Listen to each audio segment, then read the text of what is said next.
Yo dudes, and welcome back to The Quest. So, I once again, like my last video, had a bunch of stuff scripted to read, but instead I will be doing ad-libs again because it's outdated. It really is. So,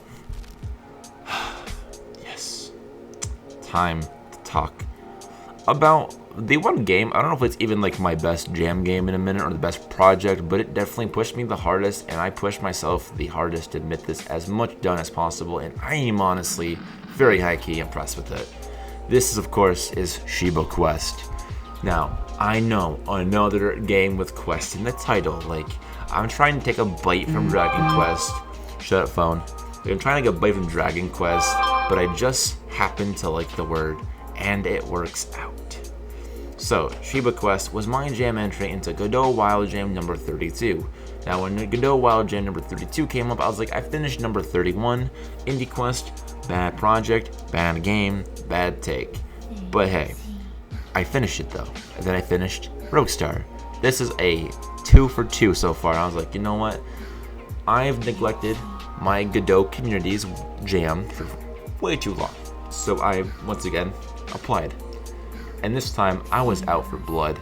I wanted to make a statement like I do in most of my daily life things. So, I wanted something special, something insane, something that most people just don't do with Godot.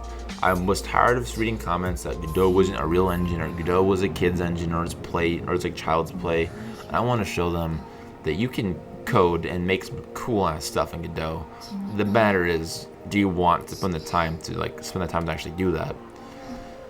So yes, I decided to make them all just choke on their laughter and see what Godot really can do. Now, I'm not like a professional, I'm not great, like this stuff is not actually the pinnacle of Godot creations, but like it's something I want to show, like, hey, I can do this in a week. What can you do in like a year? So I decided to make an action platformer in 3D in 1 week from scratch with a Shiba. Wanna know why? Because I've been trying to put a Shiba into a game for so damn long, and it finally happened, and I was like, this is it, guys. I'm putting the Shiba right in there. And I also think it'd be pretty fun too. It always is, and it was a lot of fun. So my ambition always fails me, but it also never fails me. It always fails me because I always overdo it and burn myself out, but it never fails me because I always get back up and get back to work. So I got to work with a simple 3D model off of Sketchfab that was free, and then I made up a character controller in a small environment to test it out. Day 1, I didn't have a ton of time, but I finished this character controller in the basic gameplay before I went to bed, and then went off to my day job. So it wasn't super great, but it wasn't super bad either. It was a pretty good start. Over the next few days, because it's a 7-day jam, I put together the hub area, Haven Town, as well as started making levels for the game. It was taking the real shape. I 3D modeled the entire Haven Town landscape, but did some free assets for the housing and trees because I had time, but not that much time. I just added some stuff to the game, and a little polish to it, a nice little hub area, and a working character controller for the most part, and the camera. The camera controller was lacking, but like that's always, cameras are hard to do, man, 3D. There's so much nuance to them that you gotta figure it out. And the reason why it takes developers a long time, like months, to get the character controller right, it's oftentimes because the character controller plus the camera controller. It's a pain in the ass. But I wanted to do the hub area because the hub area is nice. It's a great area to test out, a great area to show off new stuff, and ultimately the player will be introduced to a hub area, which will give them the chance to safely test all this stuff out, all the different controls and all that fun stuff. Alright, but I then tried to make some animations, and it took a few hours, but eventually I did get animations to work. God help me, this was like a horrific situation. I could not get the things to work, the animations to import properly. I couldn't get at any case. Sometimes you were missing animations, sometimes it was off key, sometimes it was just everything was wrong with it. But it eventually got there, and my God, when I did, I was on Twitter and I was like, guys, I found God today, and God let me get animations in my fucking game. But my first big issue, besides animations, was the original, more cutesy pupper. Shiba model was nice, it was cool, it was cute, but definitely not made for animating, at least not without the original files. Because if they were rigged at all, because like it was not happening, man. It was not happening. I could not get that thing to work out whatsoever. The animations broke the rig constantly, so I had to find another model of a Shiba. This time I went with a more mature Okami kind of style Shiba. I figured it fit the game better, and I found it. I didn't like seek out this kind of model, but I looked through a bunch of them, and then I saw a few, and I was like, you know what, maybe if I just aged them up a little bit, made them a little cooler, like look a little better. And then I found one model, and I was like, that's it, man. That model is made for this project. And it was good for modeling and animating. Rigging was super smooth, and I knew how to do the animations properly, so that was already done too. It was really awesome. Had a lot of fun with it. So like I said, I rigged it all up, and then I went and sat at Dunkin' at like 5 a.m. and I drank a few coffees, and I grinded out an intro cutscene, as well as which I added later some voice acting for my friend Matt, to which was really cool. And I then spent a lot of time adding a light combat system, designing some levels. A simple one-hit attack was good enough for now. No combos, nothing. It doesn't need to be super fancy. It just needs to be effective for a jam. And I grinded out like some levels with their own aesthetic and challenges. I wanted every level to be unique. I wanted every area to be a new environment, because it's like a sample pack. I'm not making a full-fledged platformer here. I'm making a sample pack for game jams. I wanted to show off what I could do with the resources I had. I wasn't sure that they were perfect, but like I knew I had to try. You can't master level design overnight. You can't master anything overnight. Even if your work is absolute garbage, just try and do it. Suffer through the initial stages, and guess what? You'll get there eventually, or you'll find out you're horrific at it and don't ever try it again. But level 1 was pretty basic, a forest level that would get you to use the controls, all that stuff, getting just fine, just tuned into like how you play. You want to play with a controller, a keyboard. I suggest the controller, be like most platformers are best with controllers. And I eventually added the sword. I had a sword and a shield, and I made them unlockables.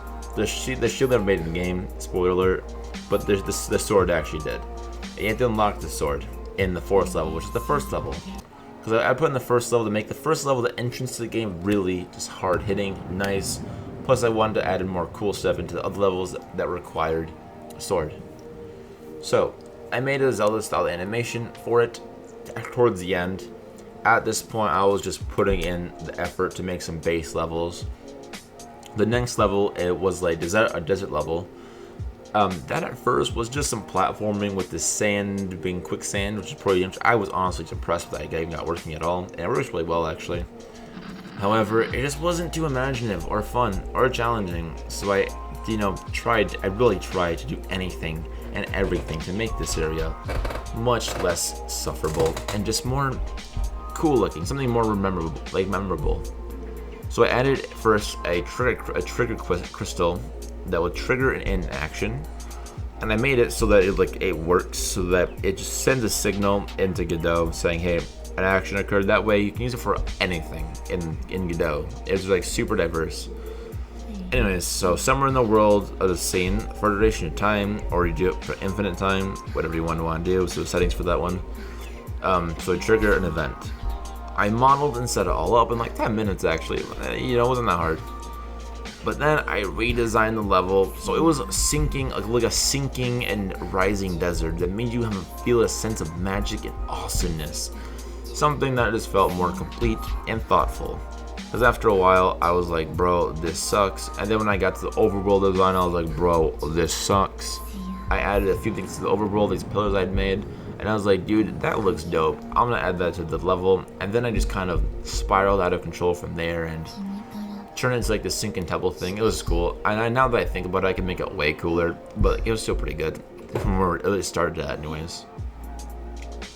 The third level I designed was the swamp level, the swanky swamp. I had fun names for these deserts. I think the forest name was, I forgot that one. That was pretty basic. But then it was like, desert was like Basu Desert or Nabasu Desert. It was like, the Egyptian god, dude. I can't think of the name now. But like, it was like that, but put in like a different, like rearranged. A little wordplay. And then Swanky Swamp was a fun one because it was like, Swanky Swamp, that sounds fun. You just have a fun vibe with it. And then I made the darkest level possible because it was a swamp full of poison. Like I said, I wanted something a little bit different with this one and cool, so I call it Swanky Swamp. A nice little light-hearted thing. I made it really dark and poisonous and just murderous. And you start on a floating platform. Then you have to get in a raft, and then you have to travel down the stream without hitting the rocks in the raft. And the player has to, besides that, you have to go forward in the rafts, and then you get onto this big platform. There's a little bit of a rotating bridge puzzle. There's some platforming sections, all the fun stuff. I didn't hold back.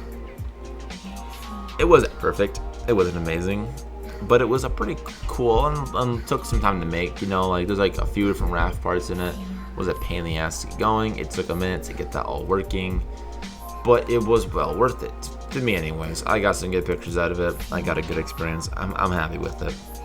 Now, the fourth level I made was actually a tribute to one of my older jam games, Wild Rapids, where the player would be riding in a raft, again, much like level 3. I started with them riding off of a waterfall, much like my jam game.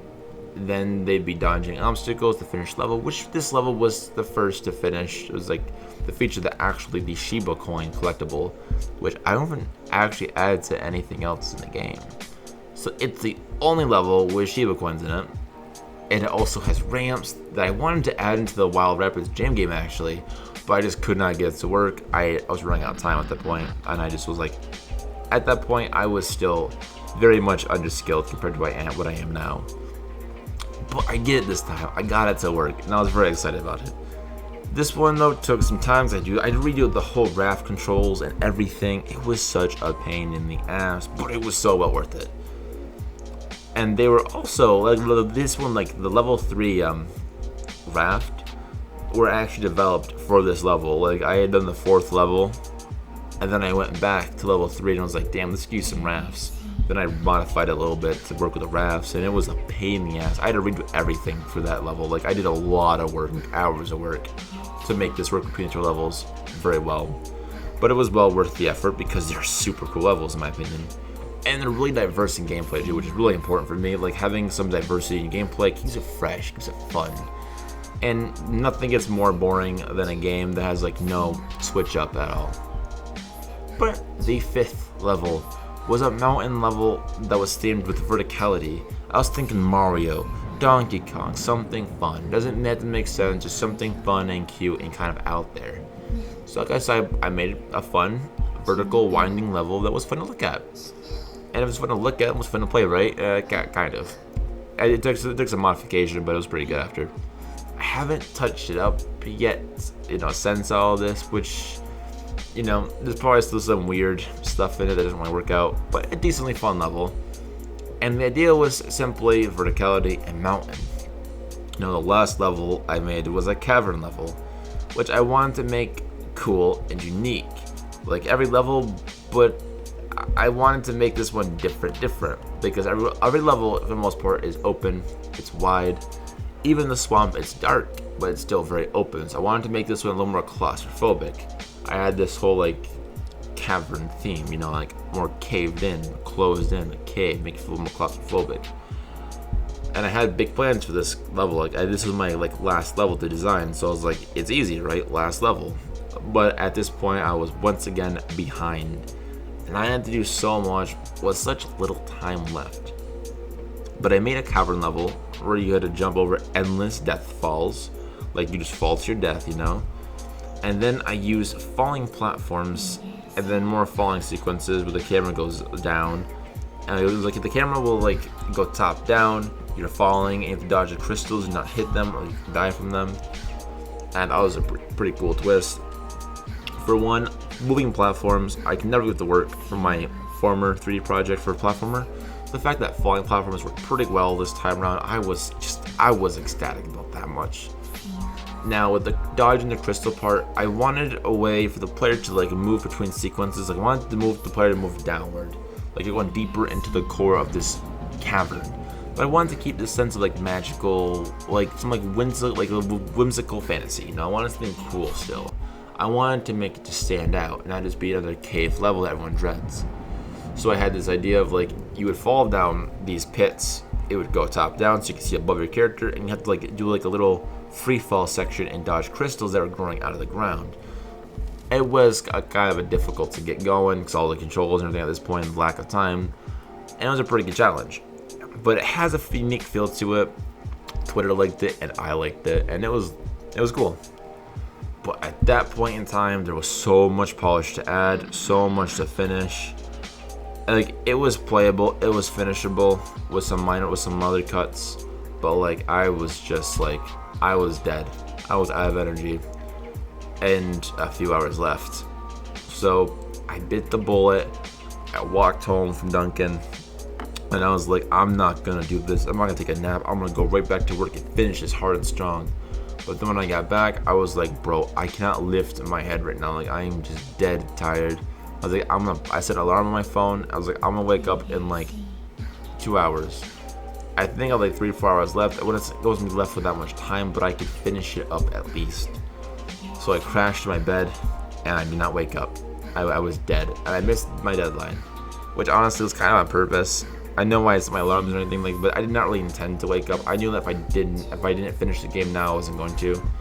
But I was just so dead. Like, this was a straight week of going 9 to 5 day job, like 40 hours a week kind of day job, and then I had to live life as well as work on this game like the entire week. It's not easy, especially like the scope of the project. But I wanted to make a game that was really worth playing, and this was like a great thing. It was a great project, my like top-notch project, my top-tier project. And it just wasn't there yet. I didn't think it was fun enough to play. I didn't think it was gonna do good enough. And I didn't want to kind of like half-cock my game that I really loved the idea for. I really wanted to make it sure that it was gonna shine. So I made a plan to keep working on it, you know? However, just really haven't done much with it since. Right after all of that stuff, the living room furniture came in, so I spent the next week or so doing my day job while I'm tired, trying to still get my rest back up. And I put together the living room, and we cleaned it up, and I was stressing about the tutorials I promised to do, and I just could not get anything else done. My YouTube channel was dead at that point, so I felt bad about it, but I just could not make a video. I just couldn't. And then I wanted to work on projects. I wanted to make some money on projects. I wanted to do something with projects. But I also just wanted a moment to play some games and relax. But like, I couldn't do that because I knew I needed to put time into my career. And overall, I just kind of died inside. Like, I burned out a little too much. All the stress got to me. I burned out. So, you know, here I am now, trying to get my stuff back together. I just kind of you know what? I'll just redo everything I want to do. I'll do what I need to do. Forget what I said. I'll do what I can do when I can do it. So I'm sharing the story of Shiba Quest, and what will it become? I don't know. I'm gearing up for a nap before work, working on the rest of these videos. I try to get all the videos out on the 23rd of like May, but I put a lot of time and effort into these videos. The production quality, I think, is like my highest it's been. I will literally say, I said you like the other day, in one video that was like 20 minutes long, not even like 19 minutes long, spent like 4 hours making it. That was after I spent time putting together all the clips for it. But because I just wanted to amp up the quality of it as much as possible, make it entertaining as much as possible, and etc.